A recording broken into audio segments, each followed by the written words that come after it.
ನಮಸ್ತೆ ವೀಕ್ಷಕರೇ, welcome back to ರಾಜಮಾರ್ಗ. ನಾನು ನಿಮ್ಮ ರಾಜ್. ಸಂಪೂರ್ಣ ಮಹಾಭಾರತದ 9ನೇ ಎಪಿಸೋಡ್ಗೆ ಸ್ವಾಗತ.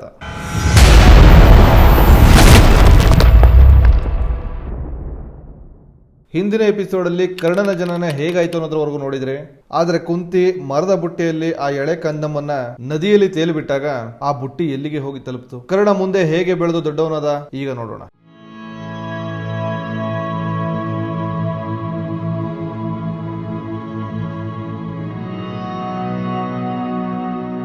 ಕುಂತಿ ಮಗುವನ್ನ ನದಿಯಲ್ಲಿ ಹರಿಬಿಟ್ಟು ಅರಮನೆಗೇನೋ ಬಂದ್ಬಿಡ್ತಾಳೆ. ಆದ್ರೆ ಮನಸ್ಸಿಗೆ ತಡೆಯೋಕಾಗಿರುವಂತ ವಿಪರೀತ ಸಂಕಟ. ಎಷ್ಟೇ ಆದ್ರೂ ತಾಯಿ ಕರಳು, ನಾನು ಮತ್ತೆ ನನ್ನ ಮಗುನ ನೋಡೋಕ್ ಆಗಲ್ವಲ್ಲ ಅಂತ ತುಂಬಾ ಅಳ್ತಿರ್ತಾಳೆ. ಮಾಡಿದ ತಪ್ಪಿಗೆ ತುಂಬಾ ಪಶ್ಚಾತ್ತಾಪ ಪಡ್ತಿರ್ತಾಳೆ. ಆ ಮರದ ಬುಟ್ಟಿ ತೇಲ್ಕೊಂಡು ಹಸ್ತಿನಾಪುರ ಬಿಟ್ಟು ಹೋಗುತ್ತೆ. ಅದೇ ನದಿಯಲ್ಲಿ ಒಬ್ಬ ರಥದ ಸಾರಥಿ ಸ್ನಾನ ಮಾಡ್ತಿರ್ತಾನೆ. ಅವನು ಆ ಮುದ್ದಾದ ಮಗು ಬುಟ್ಟಿಯಲ್ಲಿ ತೇಲ್ಕೊಂಡು ಬರ್ತಿರೋದನ್ನ ನೋಡ್ತಾನೆ. ತಕ್ಷಣ ಆ ಮಗುನ ತಗೊಂಡು ಮನೆಗೆ ಹೋಗಿ ತನ್ನ ಹೆಂಡತಿಗೆ ತೋರಿಸ್ತಾನೆ. ಈ ಇಬ್ಬರು ದಂಪತಿಗಳಿಗೆ ಮಕ್ಕಳಿರ್ಲಿಲ್ಲ. ಹಾಗಾಗಿ ಆ ದೇವರೇ ಈ ಮಗುನ ನಮಗೋಸ್ಕರ ಕಳಿಸಿದ್ದಾನೆ ಅಂತ ಅನ್ಕೊಂಡು ತುಂಬಾ ಖುಷಿ ಪಡ್ತಾರೆ. ಮಗು ನೋಡೋಕೆ ತುಂಬಾ ಸುಂದರವಾಗಿರುತ್ತೆ, ಮುದ್ದಾಗಿರುತ್ತೆ. ಎಷ್ಟೇ ಆದ್ರೂ ಸೂರ್ಯನ ಅಂಶದ ಮಗು ಅಲ್ವಾ? ಆ ಮಗುವಿನ ಕಿವಿಗಳಲ್ಲಿ ಆ ಹೊಳಿತಿರುವಂತಹ ಕರ್ಣಕುಂಡಲಿಗಳನ್ನ ನೋಡಿ ಕರ್ಣ ಅಂತ ಹೆಸರಿಡ್ತಾರೆ.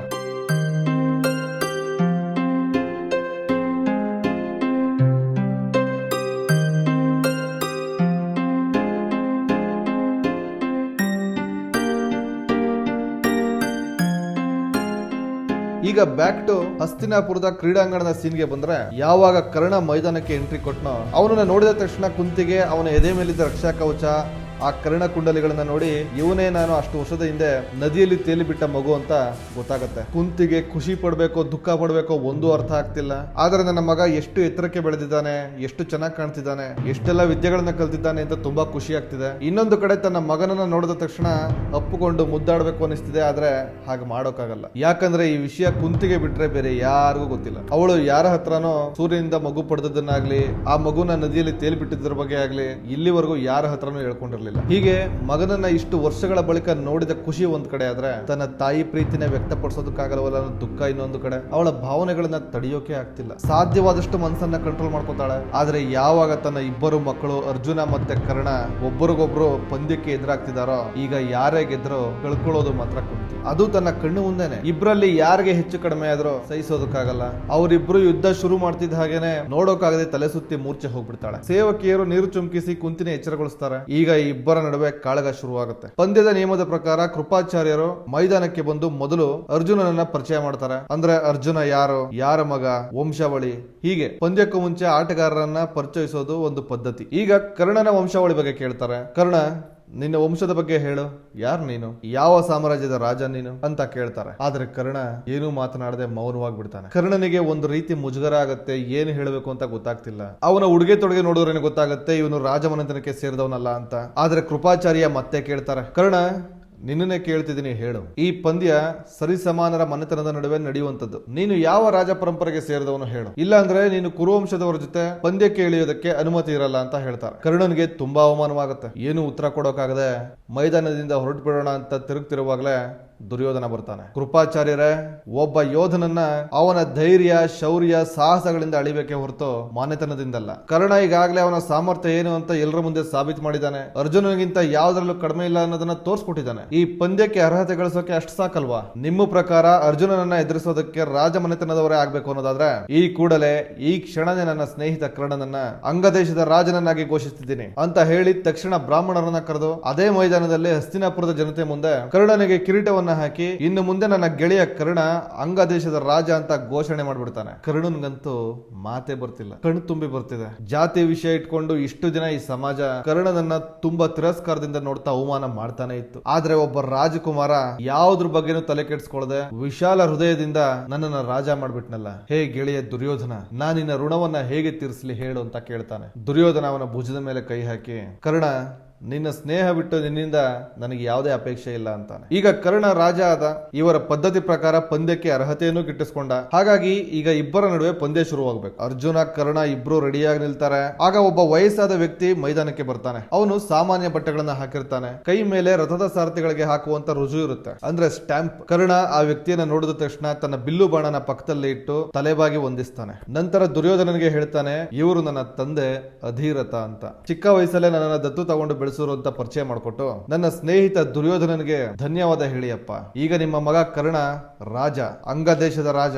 ಅಧಿರಥನಿಗೆ ಆನಂದ ಬಾಷ್ಪ ಉಕ್ಕಿ ಬರುತ್ತೆ. ಸಂತೋಷದಲ್ಲಿ ಕರ್ಣನನ್ನ ತಪ್ಪಿಕೊಂಡು ಹಣೆಗೆ ಮುತ್ತಿಟ್ಟು ತುಂಬಾ ಭಾವುಕನಾಗ್ತಾನೆ. ಮಗ ಕರ್ಣನಿಗೆ ಕಿರೀಟ ಧರಿಸೋದನ್ನ ನೋಡಿ ಅಧಿರಥನಿಗೆ ತಡ್ಕೊಳ್ಳೋಕಾಗ್ಲಿಲ್ಲ. ಹಾಗಾಗಿ ಎದ್ದು ಮೈದಾನಕ್ಕೆ ಬಂದ್ಬಿಟ್ಟಿರ್ತಾನೆ. ಈ ಕಡೆ ಪಾಂಡವರು ಕರ್ಣ ಮತ್ತೆ ಅಧಿರಥನ ನೋಡಿ ಕೇಕೆ ಹಾಕ್ತಾ ನಗ್ತಿರ್ತಾರೆ. ಭೀಮ ಅಂತೂ ಕರ್ಣನ್ಗೆ, ಕರ್ಣ ನನಗನ್ಸುತ್ತೆ ನೀನು ವಾಪಸ್ಸು ರಥ ಓಡಿಸೋಕೆ ಹೋಗ್ಬಿಡು. ಒಬ್ಬ ಸಾರಥಿಯ ಮಗ ಈ ಸ್ಥಾನಕ್ಕೆ ಅರ್ಹನಲ್ಲ. ನಿನಗೆ ರಾಜ ಆಗೋಕೆ ಮಾತ್ರ ಅಲ್ಲ, ಅರ್ಜುನನ ಕೈಯಿಂದ ಸಾಯೋದಕ್ಕೂ ಅರ್ಹತೆ ಇಲ್ಲ ಅಂದ್ಬಿಡ್ತಾನೆ. ಕರ್ಣನಿಗೆ ತುಂಬಾ ಅವಮಾನವಾಗುತ್ತೆ, ಮನಸ್ಸಿಗೆ ತುಂಬಾ ನೋವಾಗುತ್ತೆ. ಆದ್ರೆ ಅವನ ತಂದೆ ಮುಂದೆ ಒಂದು ಮಾತನ್ನು ಕೂಡ ಅವನು ಆಡಲ್ಲ. ಆದ್ರೆ ದುರ್ಯೋಧನ ಭೀಮನಿಗೆ ತಿರುಗಿ ಬೀಳ್ತಾನೆ. ಬಾಯಿ ಮುಚ್ಚೋ ಮೂರ್ಖ, ನನ್ನ ಸ್ನೇಹಿತ ಕರ್ಣನನ್ನ ಅವಮಾನಿಸೋ ಧೈರ್ಯ ಮಾಡಬೇಡ. ಅವನ ಹುಟ್ಟು ನಿಗೂಢ ಇರಬಹುದು, ಆದ್ರೆ ಅವನೊಬ್ಬ ವೀರ ಯೋಧ, ಶೌರ್ಯದಲ್ಲಿ ಯಾರಿಗೂ ಕಡಿಮೆ ಇಲ್ಲ ಅನ್ನೋದನ್ನ ಇಡೀ ಹಸ್ತಿನಾಪುರನೇ ನೋಡಿದೆ. ಅಷ್ಟಕ್ಕೂ ಇದನ್ನೆಲ್ಲ ಪ್ರಶ್ನೆ ಮಾಡೋಕೆ ನೀನ್ ಯಾರು? ಹಾಗೆ ನೋಡಿದ್ರೆ ನೀವು 5 ಜನ ಪಾಂಡವರು ಕುರುವಂಶಕ್ಕೆ ಯಾವ ರೀತಿಯಲ್ಲಿ ಸಂಬಂಧ? ನೀವೆಲ್ಲ ಪಾಂಡು ರಾಜರ ಅಂಶವೇ ಅಲ್ವಲ್ಲ ಅಂದ್ಬಿಡ್ತಾನೆ. ಆಗ ಎರಡೂ ಬಡಗಳ ನಡುವೆ ಮಾತಿಗೆ ಮಾತು ಬೆಳೆದು ವಾಗ್ವಾದಕ್ಕೆ ಬೆಳೆದು ಗಲಾಟೆ ಆಗುತ್ತೆ. ಗಲಾಟೆ ತೀವ್ರಗೊಂಡು ಇನ್ನೇನು ಹೊಡೆದಾಟಕ್ಕೆ ತಿರುಗಬೇಕು ಅಷ್ಟರಲ್ಲಿ ಸೂರ್ಯ ಮುಳುಗೋ ಹೊತ್ತಾಗತ್ತೆ. ದ್ರೋಣಾಚಾರ್ಯ ಅಂತ್ಯದ ಬಾವುಟವನ್ನ ಹಾರಿಸ್ತಾರೆ. ಎಲ್ಲರೂ ಕ್ರೀಡಾಂಗಣ ಬಿಟ್ಟು ಹೋಗ್ತಾರೆ. ಇಡೀ ಹಸ್ತಿನಾಪುರದ ಜನತೆಗಂತೂ ಅವತ್ತೆಲ್ಲ ಇದ್ರದೇ ಮಾತುಕತೆ. ಮೈದಾನದಿಂದ ಹೊರಗಡೆ ಹೋಗ್ತಾ ಊಹಾಪೋಹಗಳನ್ನ ಮಾತಾಡ್ಕೊಂಡೇ ಹೋಗ್ತಾರೆ. ಕುಂತಿಗೆ ಮಗ ಕರ್ಣ ಅಂಗರಾಜ ಆದನಲ್ಲ ಅನ್ನೋ ಖುಷಿ, ದುರ್ಯೋಧನ ಅವನ ಪರ ನಿಂತನಲ್ಲ ಅನ್ನೋ ಸಂತೋಷ. ಕರ್ಣ ತಂದೆ ಅಧಿರಥನ ಕೈ ಹಿಡಿದು ಮೈದಾನ ಬಿಟ್ಟು ಹೋಗಿದ್ದನ್ನ ನೋಡಿ ಸದ್ಯ ಅರ್ಜುನನ ಜೊತೆ ಸೆಣಸಾಡಿ ಆಗ್ತಿದ್ದ ಅನಾಹುತ ತಪ್ತಲ್ಲ ಅಂತ ಸಮಾಧಾನವಾಗುತ್ತೆ. ಈಗ ಕುರು ರಾಜಕುಮಾರರ ಶಸ್ತ್ರಾಭ್ಯಾಸದ ತರಬೇತಿ, ಯುದ್ಧಾಭ್ಯಾಸ ಎಲ್ಲ ಮುಗಿತು. ಅವರವರ ಪ್ರತಿಭೆಗಳನ್ನ ಹಸ್ತಿನಾಪುರದ ಮುಂದೆ ಪ್ರದರ್ಶನ ಮಾಡಿದ್ದು ಆಯ್ತು. ದ್ರೋಣಾಚಾರ್ಯರು ಕೌರವ ಪಾಂಡವರನ್ನ ಕರೆದು, ಮಕ್ಕಳೇ ನಿಮ್ಮೆಲ್ಲರ ತರಬೇತಿ ಮುಗೀತು. ನನ್ನ ವಿದ್ಯೆನೆಲ್ಲ ಆದಷ್ಟು ನಿಮಗೆ ದಾರಿ ಎರೆದಿದ್ದೀನಿ. ನಿಮ್ಮ ಪ್ರತಿಭೆಗಳನ್ನ ಗುರು ಹಿರಿಯರ ಮುಂದೆ ಪ್ರದರ್ಶನ ಮಾಡಿ ಸಾಬೀತು ಮಾಡಿದ್ದೀರಾ. ನಿಮ್ಮ ಸಾಮರ್ಥ್ಯ, ಶಕ್ತಿ ಎಂತದ್ದು ಅಂತ ಹಸ್ತಿನಾಪುರದ ಜನತೆ ಆ ದಿನ ತರ್ತಿದ್ದ ಚಪ್ಪಾಳೆಗಳಲ್ಲೇ ಗೊತ್ತಾಗುತ್ತೆ. ಆದ್ರೆ ನಿಮ್ಮ ಪದವಿಗೆ ಇನ್ನೊಂದೇ ಒಂದು ಹಂತ ಬಾಕಿ ಇದೆ. ನೀವು ನನಗೆ ಗುರುದಕ್ಷಿಣೆಯನ್ನ ಕೊಡಬೇಕು ಅಂತಾರೆ. ಆಗ ಯುಧಿಷ್ಠಿರ, ಗುರುಗಳೇ ಹೇಳಿ ನಿಮ್ಮ ಬೇಡಿಕೆ ಏನು? ನೀವು ಇಚ್ಛೆ ಪಟ್ರೆ ಆ ಸ್ವರ್ಗನೇ ನಿಮ್ಮ ಮುಂದೆ ತಂದಿಡ್ತೀನಿ. ಹೇಳಿ ನಮ್ಮಿಂದ ನಿಮಗೆ ಏನ್ ಬೇಕು ಅಂತ ಕೇಳ್ತಾನೆ. ಆಗ ದ್ರೋಣ, ಹಾಗಿದ್ರೆ ಕೇಳಿ, ಪಾಂಚಾಲ ರಾಜ್ಯಕ್ಕೆ ಹೋಗಿ ದ್ರುಪದನನ್ನ ಬಂಧಿಸಿ ಕರ್ತಾನೆ ಅಂತ ಹೇಳ್ತಾರೆ. ಯುಧಿಷ್ಠಿರ ಆಶ್ಚರ್ಯದಿಂದ ನೋಡ್ತಿದ್ದಾನೆ.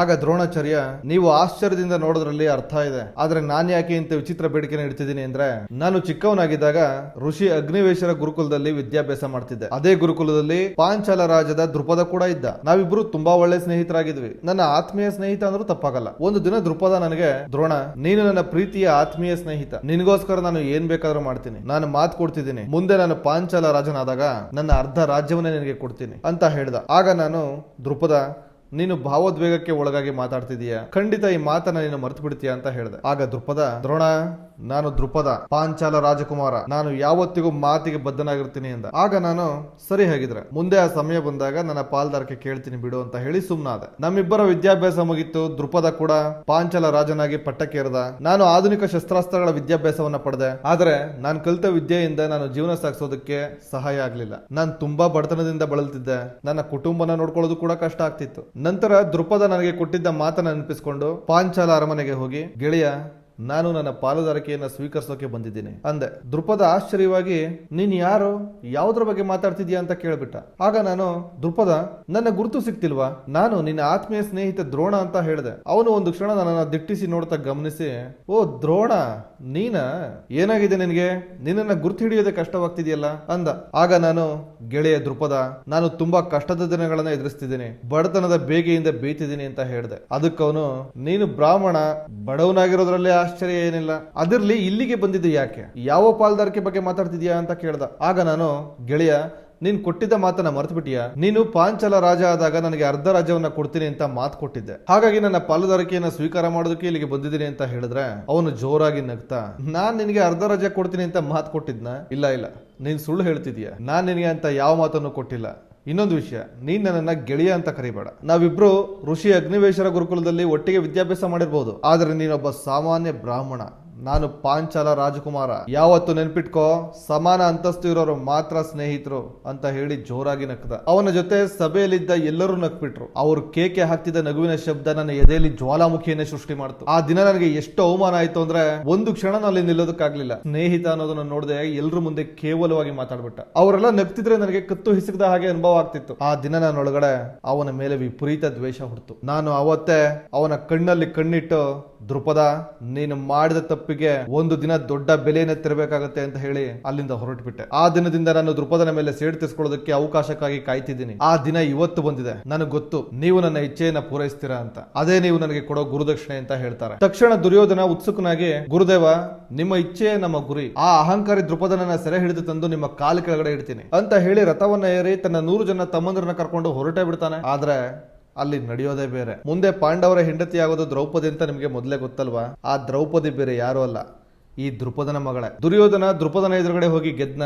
ಅಷ್ಟಕ್ಕೂ ದ್ರೌಪದಿ 5 ಜನ ಪಾಂಡವರಿಗೆ ಹೆಂಡತಿಯಾಗಿ ಹೇಗೆ ಸಿಕ್ಕಿದ್ಲು ಎಲ್ಲವನ್ನ ಮುಂದಿನ ಸಂಚಿಕೆಯಲ್ಲಿ ತಿಳ್ಕೊಳ್ಳೋಣ. ಯಾರೆಲ್ಲ ಸಬ್ಸ್ಕ್ರೈಬ್ ಮಾಡ್ಕೊಳ್ಳದೆ ವಿಡಿಯೋ ನೋಡ್ತಿದ್ರ ದಯವಿಟ್ಟು ಸಬ್ಸ್ಕ್ರೈಬ್ ಮಾಡ್ತಾ ಎನ್ಕರೇಜ್ಮೆಂಟ್ ಕೊಡಿ. ನಿಮ್ಮ ಪ್ರೋತ್ಸಾಹನೇ ನನ್ನ ಉತ್ಸಾಹ. ನಮಸ್ಕಾರ.